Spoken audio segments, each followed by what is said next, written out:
कहानी शुरू होती है नॉर्दर्न इटली से, जहां पर इलियो जो कि अभी 17 साल का है अपने माँ बाप के साथ रहता है। ये एक ज्यूस इटालियन परिवार है और वक्त होता है सन 1983 का। इलियो को किताबें पढ़ने का बहुत शौक होता है, वो हमेशा किताबें पढ़ता रहता है और साथ ही साथ वो एक म्यूजिशियन भी होता है।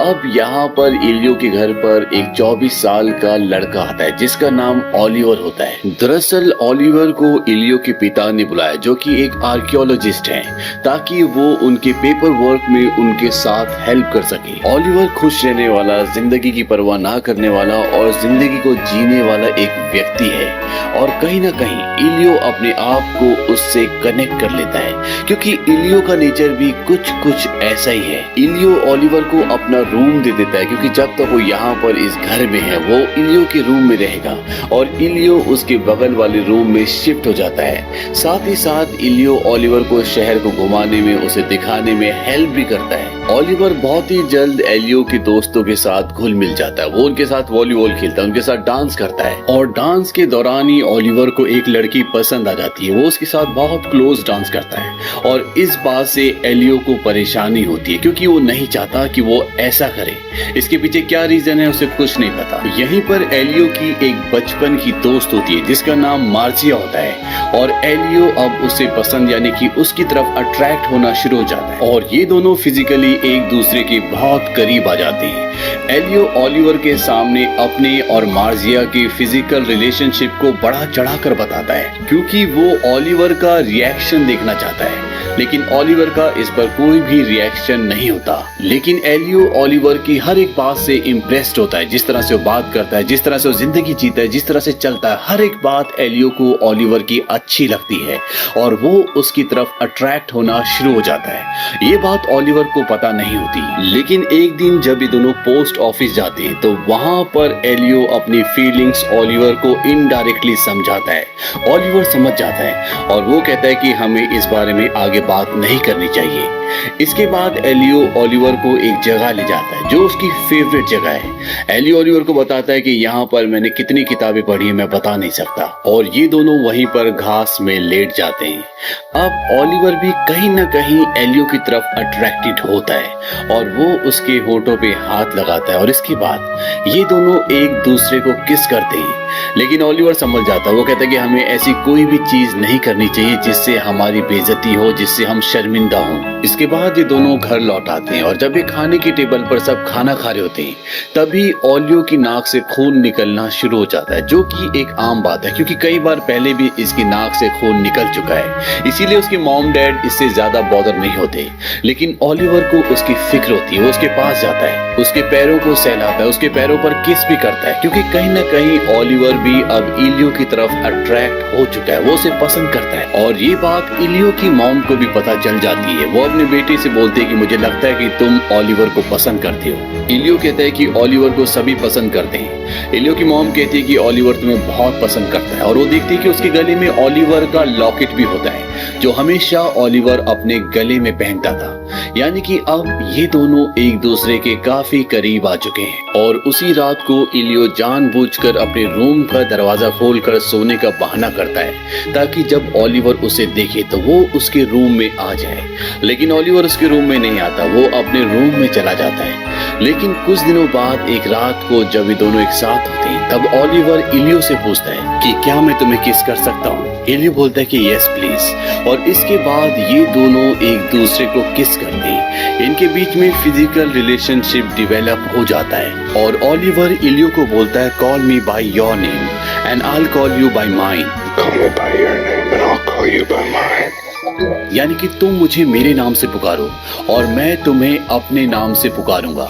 यानी कि अब इलियो ओलिवर को इलियो कहेगा और ओलिवर इलियो को ओलिवर। और ये ऐसा इसलिए कहता है क्योंकि ये दोनों न सिर्फ फिजिकली बल्कि इमोशनली, मेंटली एक दूसरे से बहुत ज्यादा कनेक्टेड हो चुके हैं। अब ये दोनों फिजिकली, मेंटली, इमोशनली एक दूसरे से बहुत ज्यादा कनेक्टेड हैं। और इलियो ओलिवर को कहता है कि हमने इतने सारे दिन वेस्ट कर दिए, तुम्हें मुझे कोई इंडिकेशन इंडिकेशन देना चाहिए था। ओलिवर कहता है कि मैंने दिया था, जब मैं वॉलीबॉल खेल रहा था तो मैंने तुम्हारे शोल्डर पर हल्की सी मसाज की थी, लेकिन तुम समझ नहीं पाए। इलियो कहता है आई एम सॉरी, मुझे पता नहीं चला। और ये दोनों एक बार फिर एक दूसरे को प्यार करना शुरू कर देते हैं। अब जहां इलियो और ओलिवर एक दूसरे के करीब आ चुके हैं, वहीं दूसरी तरफ इलियो की जो गर्लफ्रेंड है जिसका नाम मार्जिया है, वो धीरे धीरे उससे दूर होना शुरू हो जाती है। मार्जिया इलियो के पास आती है, वो कहती है कि 3 दिनों से तुम मुझे मिले नहीं। इलियो कहता है कि मैं काम में बिजी था। मार्जिया इलियो से पूछती है क्या मैं अभी भी तुम्हारी गर्लफ्रेंड हूँ।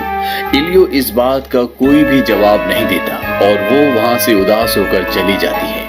वहीं दूसरी तरफ ये दिखाया जाता है कि इलियो के मॉम डैड इस बात से परेशान है कि ओलिवर अब वापस जाने वाला है और वो जानते हैं कि ये दोनों एक दूसरे के बहुत करीब हैं, एक दूसरे को पसंद करते हैं और इसीलिए वो इन दोनों के लिए एक छुट्टी का टूर अरेंज करते हैं। ये 3 दिन का टूर होता है और ये दोनों अब बेरगेमो चले जाते हैं। ये बहुत ही खूबसूरत जगह है और यहाँ पर ये दोनों एक दूसरे की प्रेजेंस को, एक दूसरे के साथ को बहुत इंजॉय करते हैं। दरअसल इलियो के माँ बाप इस टूर को अरेंज इसलिए करते हैं क्योंकि वो कहीं ना कहीं जानते हैं कि ये दोनों एक दूसरे को पसंद करते हैं और ओलिवर के जाने से पहले इन दोनों को कुछ वक्त एक दूसरे के साथ बिताना चाहिए। वहीं ओलिवर और इलियो इन 3 रोमांटिक दिनों को बहुत इंजॉय करते हैं और इसके बाद ये दोनों वापस आ जाते हैं और वो दिन आता है जब ओलिवर को वापस यूएस अपने घर जाना होगा। इलियो उसे रेलवे स्टेशन पर छोड़ने जाता है, लेकिन इलियो का दिल पूरी तरह से टूट चुका है क्योंकि वो ओलिवर से बहुत प्यार करता है और ओलिवर के दिल में भी इलियो के लिए ऐसी फीलिंग्स होती है। हालांकि ये दोनों एक दूसरे से दूर नहीं जाना चाहते, लेकिन बहुत सारी चीजें इन दोनों के हाथ में नहीं है और ओलिवर इलियो को छोड़कर वहां से ट्रेन में बैठकर चला जाता है। इलियो का दिल पूरी तरह से टूट जाता है। वो अपनी मॉम को कॉल करता है, क्या आप मुझे रेलवे स्टेशन पर लेने आ सकती हैं? इलियो की मॉम उसे रेलवे स्टेशन से ले जाती है, लेकिन इलियो अब पूरी तरह से उदास हो चुका है। एक दिन उसके पास उसकी पुरानी गर्लफ्रेंड मार्जिया आती है और वो जानती है कि इलियो क्यों उदास है। वो कहती है कि मैं तुम्हारी फीलिंग्स को समझ सकती हूँ, मैं तुमसे प्यार करती हूँ, क्या हम दोस्त बन के रह सकते हैं? इलियो कहता है कि जिंदगी भर के लिए। और अब मार्जिया और इलियो दोस्त हैं, लेकिन इससे भी उसकी जिंदगी की उदासी नहीं जा सकती क्योंकि वो ओलिवर को बहुत मिस करता है। और जब इलियो घर पर आता है तो उसके डैड देखते हैं कि इलियो बहुत उदास है। वो उसे अपने पास बिठाते हैं और इलियो को कहते हैं कि तुम और ओलिवर बहुत अच्छे दोस्त हो। इलियो कहता है कि वो बहुत इंटेलिजेंट है। इलियो के डैड कहते हैं तुम्हारे बीच में जो रिश्ता था, जो प्यार था, वो इंटेलिजेंस से बहुत ऊपर की चीज है। इसमें इंटेलिजेंस का कहीं कोई रोल नहीं है। मेरी भी कभी किसी के लिए ऐसी फीलिंग्स थी, लेकिन जो तुम्हारे पास था वो मेरे पास कभी भी नहीं था। हम अपनी जिंदगी को एक बिजनेस की तरह नहीं जी सकते। ये दिल, ये शरीर हमें एक ही बार मिला है और जब तक तुम अपने दिल को जानोगे ये दिल बंद हो चुका होगा, ये काम करने लायक नहीं रहेगा। अभी तुम्हारे पास दुख है, पेन है, इसे मारो मत और ना ही उस खुशी को जो तुम्हारे अंदर है। दरअसल इलियो के डैड के कहने का ये मतलब होता है कि खुशी और पेन हमारी जिंदगी का हिस्सा है। हमें इससे जिंदगी में सीखना चाहिए, आगे बढ़ना चाहिए, ना कि किसी एक फीलिंग को लेकर जिंदगी में कहीं रुक जाना चाहिए। और इसके बाद इलियो भी अपने डैड की बात समझ जाता है। वो जिंदगी में आगे बढ़ता है, खुश रहता है। और एक दिन ओलिवर का कॉल आता है। ओलिवर बताता है कि शायद मैं नेक्स्ट स्प्रिंग तक शादी कर लूंगा। इस बात से उसे दुख होता है, लेकिन आज भी इन दोनों के बीच में बहुत गहरा प्यार है। इलियो ओलिवर को बताता है कि मेरे पेरेंट्स को हमारे बारे में पता है। ओलिवर कहता है कि मुझे पता है, मुझे एहसास हुआ था। मुझे कभी ऐसा नहीं लगा कि मैं किसी और के घर में हूँ। मुझे ऐसा लगा कि मैं उनका सन इन लॉ। अगर मेरे पिता को ये बात पता चल जाती तो वो मुझे मार ही डालते। तुम बहुत लकी हो जो तुम्हें ऐसे पेरेंट्स मिले। इलियो ओलिवर को अपने नाम से बुलाता है और ओलिवर इलियो को अपने नाम से।